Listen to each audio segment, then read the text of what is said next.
Amen or Amen. And oh, maybe see, we're about to ride this thing. Let's do it. Right. We'll have some fun.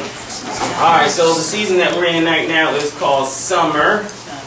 All right, and I'm not going to dig too much into that, but you know what we're going to dig on today is here's the moral of the whole story. This is the whole entire moral, the whole lesson. If you get nothing else, get this one line right here. The land, which is symbolic of their purpose, potential, and providence. The land is where Elohim or Yahweh says, I'm trying to take you, I promise for you. This is where Israel was trying to get to. The land. Okay? All right, the land. So the land is symbolic of our purpose, potential, and providence. Now here's the whole moral of the whole lesson. A lot of times the image or the likeness in our heart and mind of what that land should look like can literally destroy us. It can literally destroy us. Alright? Like right now, if I said I want everyone to sit back, think about where you're going, what is your purpose, what is your potential, what is your providence, and not destiny. I'm not saying destiny, I'm saying providence. That thing that's inside you that only Elohim sees. That thing that promise, you know, that one day I know I'm going to be living in New Albany with a white picket fence and blah, blah, blah, blah. Right? One day I'm going to be a multi-whatever. One day I'm just going to live in a little cabin, whatever. I want you to think of that. Think of that right now. So you think about that. You got it in your mind? Everybody got it? All right, get your purpose, get your potential, get your providence. Now, let me challenge you. Here's a good challenge. If I said a partner of mine brought some land, who actually inherited some land, it's tons of acres, and we're going to build a colony or a community on these acres, okay? And we're going to have a buildless community. A buildless community. That means no utilities. All right? Land paid for. Build it from ground up. And supposedly said, on top of that, we're not going to do no TVs, no images, no internet, none of that. Just straight text. How many people be ready for that? Live like the Amish. How many people be ready? You got a few.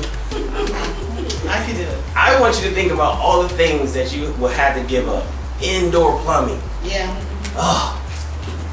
It's going to be rough. Internet. Television. It's going to be rough. But here's the big secret. The secret is the Amish got it right. Imagine a world if we never had images. If you never had images, you would never have stars. If you don't have stars, you don't have idols. Right. Right. If you don't have pornography, you don't have the window to sexual morality. That's right. Imagine a world without images. And a lot of times it's the images in our heart that stops us from connecting with Elohim or our purpose and our potential and our providence. Let's go to the scriptures. Let's go to the scriptures. Number chapter 13. Now, that's the simple level. That's the whole message right there. That's the whole message. If y'all don't get nothing else, that's the message right there. The image in our heart stops us from getting to the land, purpose, potential, and providence. All right. Chapter 13. And there's some things I want to pull out. I don't want to read the whole text because it's so long. And they got me on a super tight time limit. Okay. So let's see. What can we pull out here?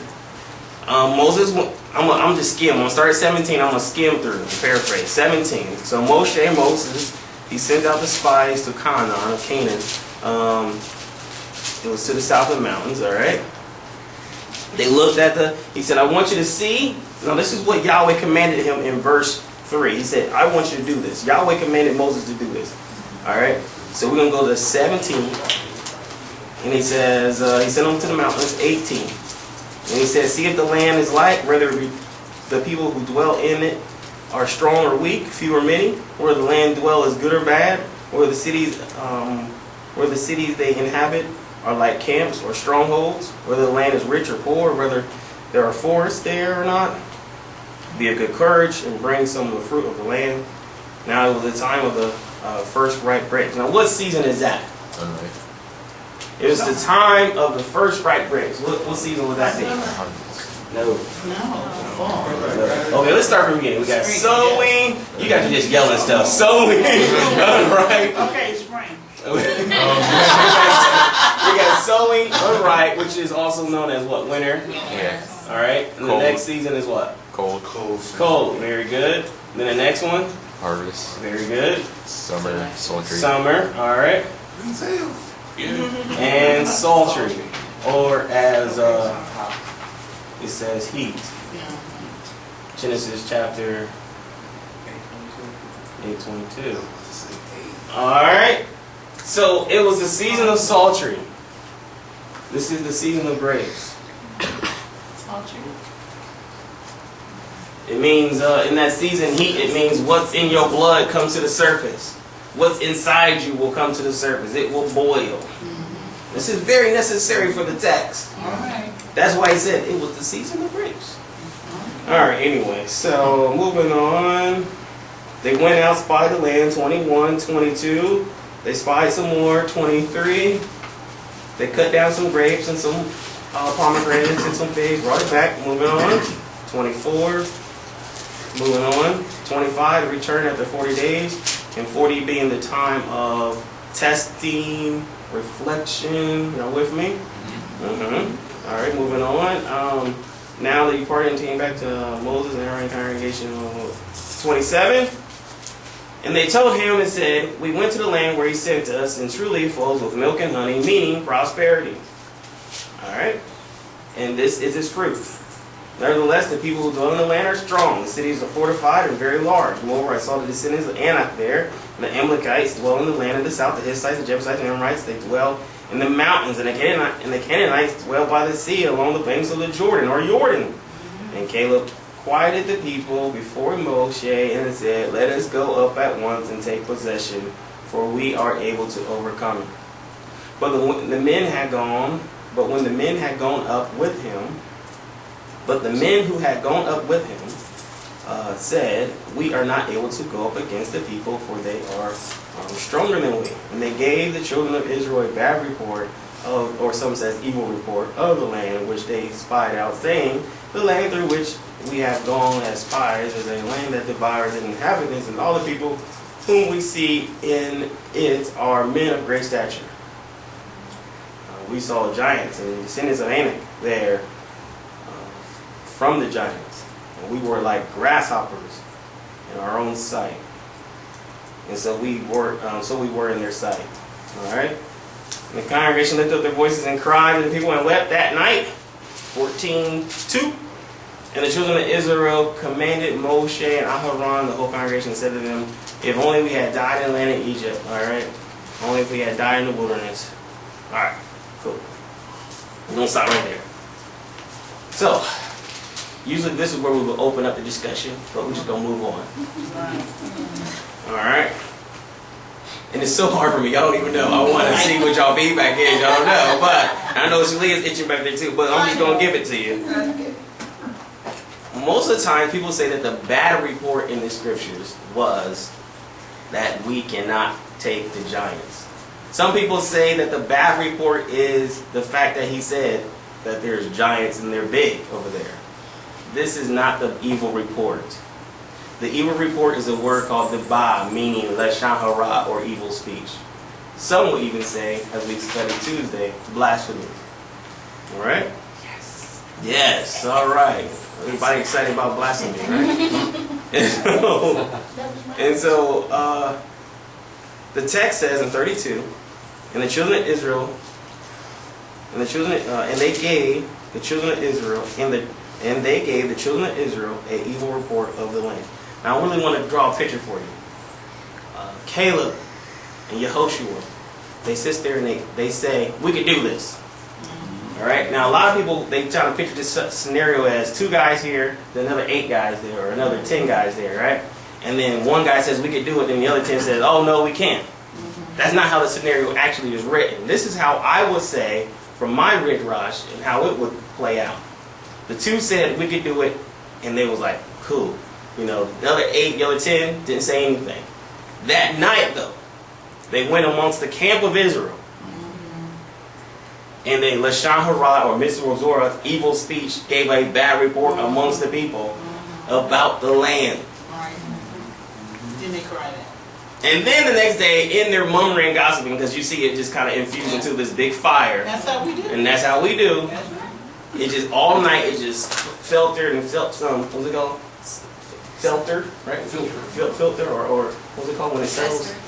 Festered. There you go. Thank you. Festered all night, and then it just got worse and worse and worse. And then we have the event that happens where they said, let's kill Moses. Right. I want you to go to 32. All right?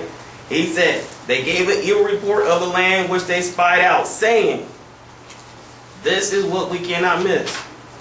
This is what you cannot miss. The evil report is not the fact that there was giants in the land. The evil report is not the fact that we can't beat them.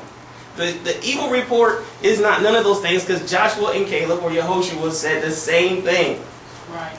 Yehoshua and Caleb said the same exact thing. They said, you know what? They are giants there. Right. They are bigger than us. Right. And we would get our butt kicked, but we can take it. Right. We can take it. The bad report was against the land. Not the giants or the situation. The land. Purpose, potential, providence. Oh, we're getting somewhere. We're getting somewhere. We're getting somewhere. So 1332. It says, when I find it, the land through which we have gone as spies. The land which we have gone through to spy. All right. This is where the blasphemy starts. Is a land that devours its inhabitants. And also there are some giants there. Uh-huh. But the thing that Elohim, that Yahweh has placed in my life so that I can be a better person, my purpose, my potential, and my providence, Right. it is evil. Evil. It's not good. Wow. And so blasphemy is not, waving a fist at Elohim. That's transgression. Blasphemy is when you say something that is good is evil. Something that is holy, you say is unholy. Right? Now remember, the land itself isn't sanctified. It's us who sanctify the land. There's nothing holy about that IBM position that you're waiting for, Desmond. As you work towards being that CEO, there's nothing holy about that position. Right. It's when you, as a set-apart individual to Elohim, to Yahweh, sit in that position, then you make that whole company set apart because of your influence. Okay. So the land itself is nothing, right? So it's us who sanctify the land. But they said, what Elohim has called me to be, my purpose, my potential, and my providence is evil. Wow. I know he's called me to be something. I know he called me to do something, but it's evil. There's no way he called me to be a minister. That's evil. There's no way he's calling me to be in the house and love me. That's evil. There's no way he's telling me to be a part of business. That's evil. Whatever he's called you to be, that's evil. So this was the problem. The problem wasn't the giants. The problem wasn't the battle. The problem was they was calling what was holy evil. You say, now, who would do that? Well, let's go back to my original statements. If your image that you have for your purpose, potential, and providence isn't accurate, it will cause you to be destroyed. Meaning, they said, we're going to go to the land. They said, great. We're going to go to this place. We're going to put our feet up, and we're going to have some tea, and we're going to have a good time, eat some grapes, and somebody's going to sit there and feed me grapes and fan me, and it's going to be a great time in the land. But then when Yahweh brought them to the land, and he said, guess what? You're going to have to fight inch by inch and move these people out. They said, whoa, this is not what I was looking for. Right. This is evil. Okay, now let's So make we it. may have to work for it. Let's make it 2012. See, you're already there, huh? Let's make it 2012. You going someplace. You got someplace to go. Even our house of Israel. We're going to a new location. We're going to a new place. and we know we probably sit back saying, oh, soon we get in a new location, we just gonna have food all day, we just gonna have a great time, we're just gonna teach and enjoy the word. Hey, there may be some fight involved. Yes. There may be some struggle involved. You may have to get your knees dirty, your ankles dirty, your elbows dirty. Work. It may be time to go to work. But if your image is that I'm about to go into this great paradise, you're going to miss the mark. Because the second the adversity presents itself, you're going to say, oh, nope, I can't stand the man. And you cop out. You say, nope, it's too much. We should go back to the library. It's safer back in the library. It's safe at the library. It's safe at the library. No demand. No demand. No demand. No work either. And so he says, since your attitude is like that, because I wasn't against the Giants, I wasn't against the situation. What I was against was the fact that something that I'm giving to you, my precious jewel, my precious gold, the thing that I set apart for you from all the way back to the time of Abraham 400 years ago. You're sitting there saying this evening. Wow. You know how many people have died for this land and sacrificed for this land, and just for you to do what you're about to do. Your purpose, potential, and your providence. So you say, what does this have to do with images? Well, let me connect it to like this. When we're dealing with, what was my time? 15?